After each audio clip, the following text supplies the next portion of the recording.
Hi guys. So, we're starting today with a big old goodie bag of your nightmarish stories from being in the hobby. Um, I have a lot to get through. I mean, I have hundreds. I'm not even kidding. I have hundreds here to get through. So, if you like the video, press like, subscribe, do all the fun free stuff. Come on to the Discord. It's free. Please stop messaging me, asking me if you need to pay me to get on the Discord. No, you don't. It's free. Please come and talk to us. We can support you and help you and be nice to you. And build you up, build up your confidence and shit like that. But if you want to give me some money, the Patreon's right there. So if you want to buy me a pint, go for it. If you don't want to, brilliant, no problem. Anyway, moving on. I have been asked to go over a story that I think I've gone over in the past, and it is a very a rather shall I say violent story. But I've said it in the past, and I've been asked to go over it again. Because I've got more context from the person who sent it in to me. So, this person works for his own hobby store, and he's been going around the US generally doing his own thing. In that he visits games workshops and visits other hobby stores and other game producers to see what he's going to be putting in his stores because he runs a chain in the US, which is really really cool. So, his name is, let me just get the up here, Clivex. Thank you very much, Clivex. So. He says, I have a Games Day story. So, Games Day, as you know, is a yearly convention run by Games Workshop, or at least it was in the UK. I think it's not there anymore. It's a big event, and everyone has to paint a gack ton of figures for it. Yeah, okay. And then your store goes in a big bus with loads of customers, and you have a great time. Yeah, that's not something that Games Workshop does anymore. Essentially, you know, both the stores I worked at, regulars were made to feel very uncomfortable. In the first store, generally, they were made to feel very unwelcome. And in the second store, all the training I got as a manager was mostly was geared towards, number one, recruiting new customers, and number two, shooing away old customers. They didn't want regulars in the store. So, not something I agreed with, and I still don't agree with it. I think it's a rather moronic way to run a business, but there we are. However, the painting of figures of the month leading up until Games Day can become a bit all-consuming. Let me just rewind to that. A busload of customers going to Games Day and having a good time. I mean, isn't that what the hobby's all about? Isn't that what we're told the hobby's all about? You know? But we don't do it though, do we? We just don't do it. It's just... yeah. Anyway. So there's some regulars, and the painting can become a bit all-consuming. I think this year we had to make an epic army, but in 40k scale, which is a ridiculous undertaking. Let's be honest. So there's some regulars and some staff sat round a table chatting away and painting. I want to say squat mole mortars. It was a conversion, although I can't be too sure on the details. Anyway, the banter gets a bit personal and eventually crosses a line. We don't figure this out for a while because everyone is engrossed in their own painting. Okay, whatever has been said about one guy's mother finally gets to him. I look up and I see his eye starting to twitch as he looks over at the offending individual. He picks up a scalpel off the table and calmly slams it into the thigh of the person who made the offending comment. Silence reigns, no one moves. The scalpel is twanging back and forth, and we all look between it and the faces of the two individuals involved. Nothing is said. Calmly, the stabbed party removes the offending scalpel. We resume painting, and the manager decides to call an ambulance. He didn't call the police at that time. The guy who stabbed him had left the store by this point. However, the stabbed person objects and says if he has to go to casualty, he wants a pint first. We end up having several pints, and if memory serves, we never bothered to go to casualty in the end. Well, to be fair, the thigh is a very thick muscle, so if you bandage it up properly, you should be fine as long as you disinfect it and shit. But yeah, that is ouch. If somebody did that to me, I'm not even kidding. I know my own temper, and if anyone knows me, I worked in a bar years and years ago. This is before I went to university, and there was a fight in the bar, and I'm standing on the other side of the bar, as in not serving. I'm on the other side talking to one of the regulars. Anyway, the fight then spills to the floor, and I stand nearby. One of the offending people gets a knife out and proceeds to try and stab the other one, right? And my leg is in the way. And so his knife goes straight into my quad, essentially. My quadriceps, right? I don't feel... I feel like I've been punched, basically. And it feels like a very deep punch. Like somebody's punched me and somehow punched inside of my leg. I was like, ow, you bastard. So I just, like, stepped to the side, went back to work, you know, and I feel a squelching in my foot. I'm like, what the bloody hell is that? And I lean down, and of course, I've been stabbed. So, you know, we go to the emergency room, I get patched up, and I'm back at work the next day, and, you know, because obviously it's not on a hinge or anything, you know, you shouldn't... It's a very good place to be stabbed, actually, and if you're looking at the quad there, it's a very good... Especially if it's on the side, like mine was. So it's not even at the back, so you're not even putting any tension on it, it just sits there, you know, so you're not going to move it or, you know, twang it or anything like that. As long as you're not running, you'll be fine. So I was okay. A guy was arrested, went to prison, as far as I know. And we never saw him again. So there you go. That wasn't a hobby store story, but technically retail or service industry. So here we go. So this is Adam 6. Sorry from Adam 6. So I worked there for a few months about 20 years ago. Whoa, okay, now I feel old. Games Workshop had the place being run by one full-time member of staff with no relief staff who was so crazy busy trying to keep it open they didn't have time to find a home since moving to the area to run the store. And was sleeping in the back room in the sleeping bag, washing in the sink. I don't often call bullshit on stories, but I'm gonna be. This needs to pick up, Adam, and I need to see some more of this. So, this was in the era when looking for a place to rent meant hours checking and calling the classifieds in the paper, not browsing on your smartphone and applying online. Fair enough. So we're looking at about 2000 to 2005 or something then. Until I started, he had not even been able to get out for lunch breaks as the store had to stay open. I was the second full-time member of staff there, and it was the first time he'd been able to get out of the store during the day to look for a new place. Fucking hell. Right, okay. So I wanna say, you know, I was gonna call bullshit on that, but now you've given me the time frame, I can definitely see that, because I was in my own head, Adam, I was going over like, well, hang on a minute, you know, let's look at time frame. But yeah, if it's like in 2001, 2002, then yeah, that would be very, very difficult to move to a brand new place. I did that when I worked for Games Workshop. I moved halfway across the country, and I was able to get somewhere set up before I even moved, which was great. But if this guy didn't have any time to repair, then fine. I've never heard of anything like this, though, which is why I initially called bullshit. Obviously, I've slept in a Games Workshop before, as I told you in our last video, but I've never seen anyone actually living in the back room for any length of time or anything like that. In fact, people sleeping over is generally, you know, very... how shall I put it? Unheard of. You know? Even my story, when I tell people who work for Games Workshop, they're like, oh my god. Anyway. Alright. So. Ninetales. Lovely name. Sure you like Pokemon. So Ninetales says, we had an area manager when I worked for Games Workshop in the 90s, who was really into military reenactment. In his case, he dressed as a member of the Waffen-SS unit. Okay. Oh, these are getting more and more outlandish. Okay, he was totally obsessed with everything to do with the German army in World War II. I remember bringing a German service record book into work that a family friend had acquired during the war. The area manager was due in that day, so we all thought it would keep him quiet in the back room so we didn't have to talk to him. Anyway, it did just that. He pored over every page and then offered to buy it from me for £50. I politely refused, it wasn't for sale. He looked crestfallen, but took it pretty well. It was only after he left that my manager said that apparently his entire house was dripping in Nazi memorabilia, and one of his prized possessions was a bar of soap made from the fat of murdered Jews. Okay, right, I'm calling bullshit. Right, okay. Yes, calling bullshit on that one. That is either completely fabricated or even slightly fabricated. I'm sorry, Ninetales, but come on. Come on.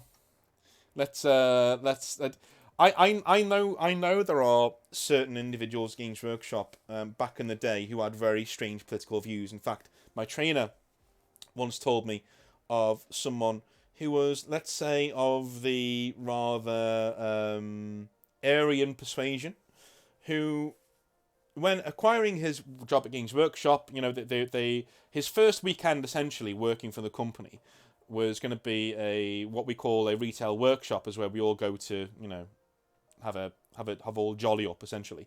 And this guy worked in Holland, so he turns up. That they're meant to bring their own army to this hotel for a get together. So all the managers get together and they're there. It's his first weekend, and he turns up with his brand spanking new army of Imperial Guard, who are all in trench coats, all with swastikas, all the whole 9 yards. I mean, like the whole kit and caboodle.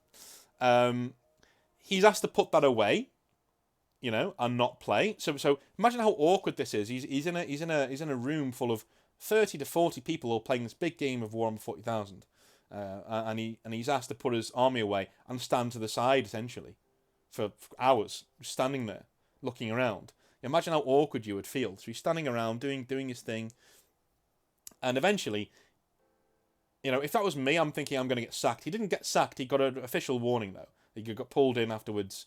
Somebody came to his store and basically said, "Look, that's not appropriate. We need to know that you don't hold these views, that you're not this kind of a guy," and blah, blah, blah. That's why I'm calling bullshit on this story, because I know full well that Games Workshop don't tolerate a whiff of shit like this.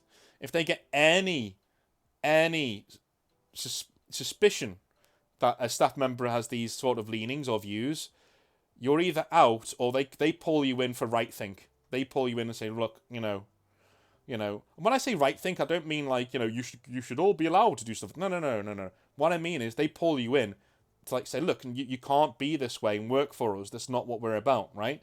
We sell plastic miniatures. We sell a war game, and we cannot have our war game with this shit plastered all over it, okay? Or with somebody who is into this shit as part of our hobby, because it's already weird enough. We don't need it being weirder, right? So,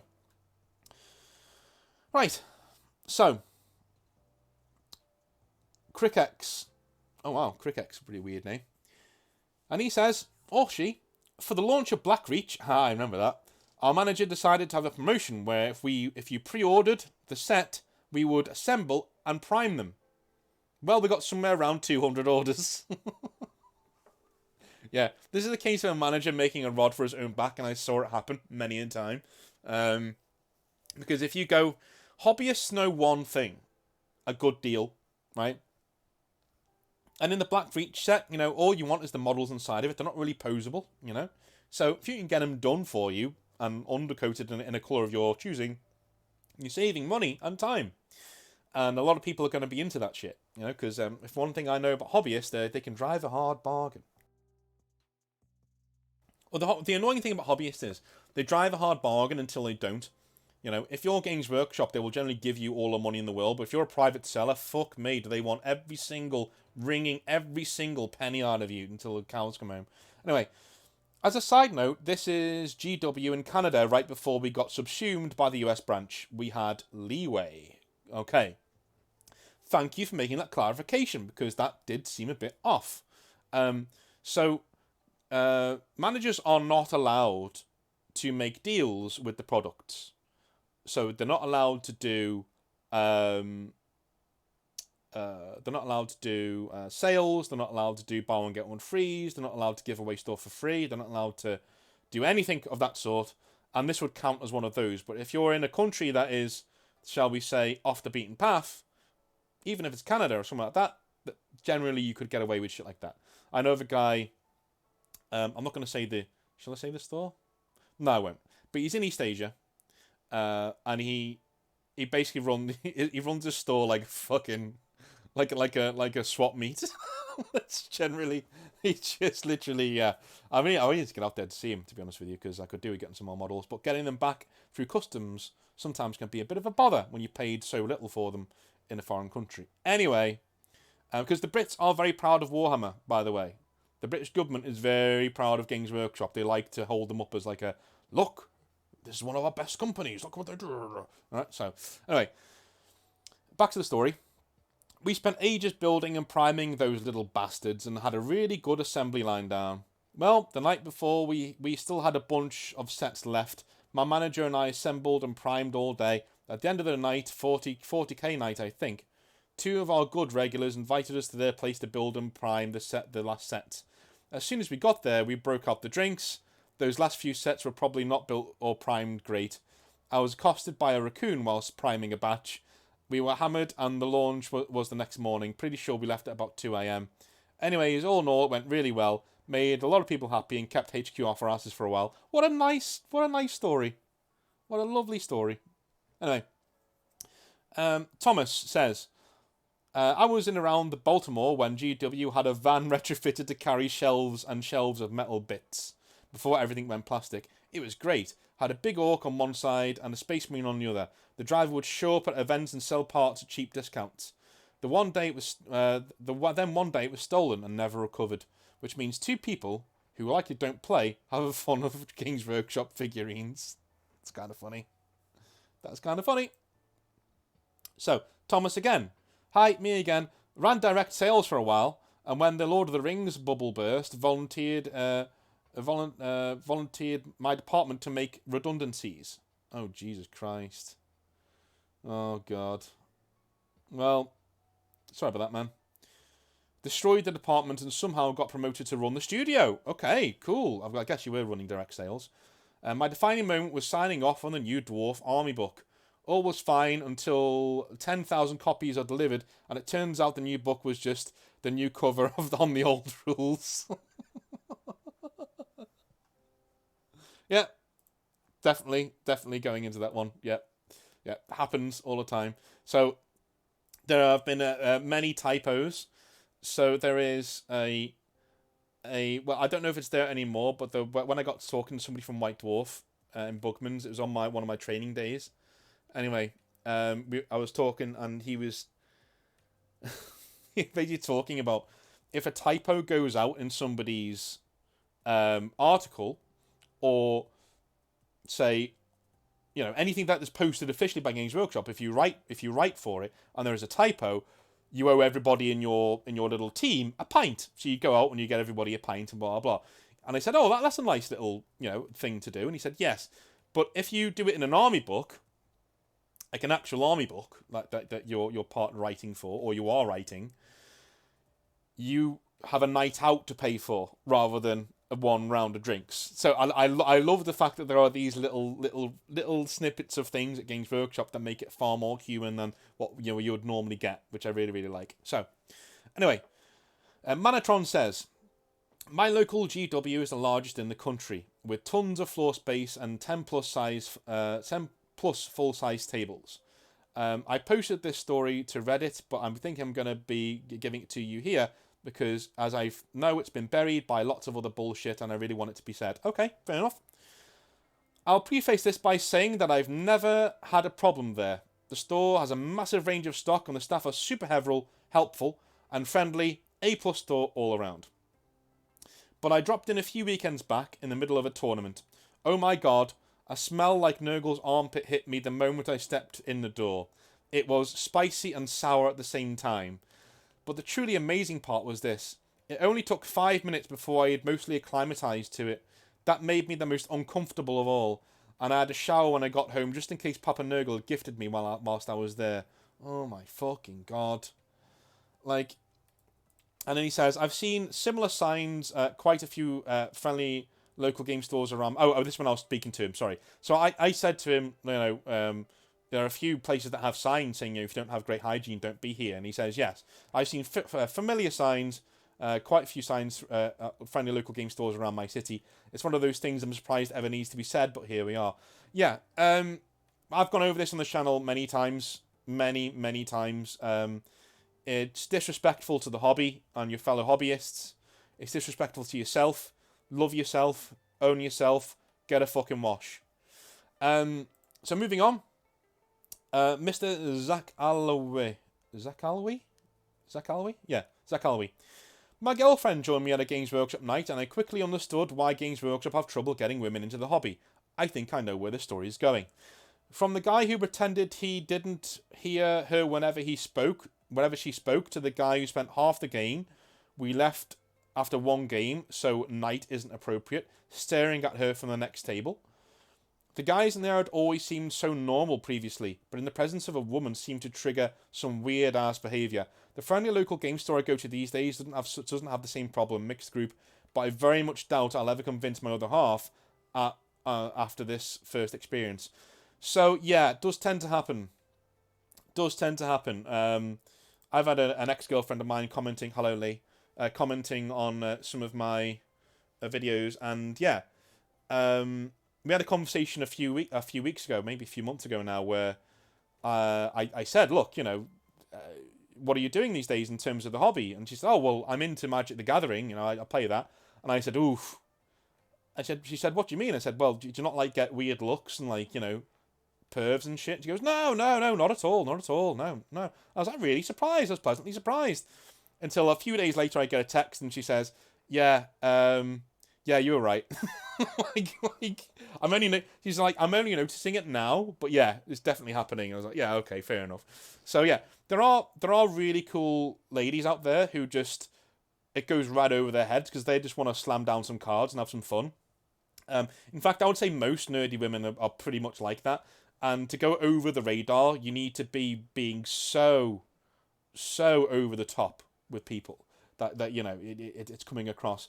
But as a guy, I can see the signs almost immediately when that shit's going down, and it's really, really uncomfortable. And yeah, it's not something that should happen in the hobby at all.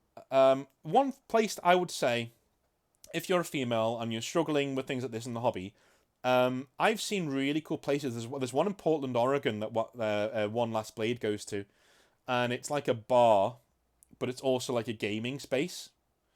And I think my ex has shown me a few of those places that she goes to as well. So it's like a cafe, but also a bar. You can drink there, but like big gaming spaces.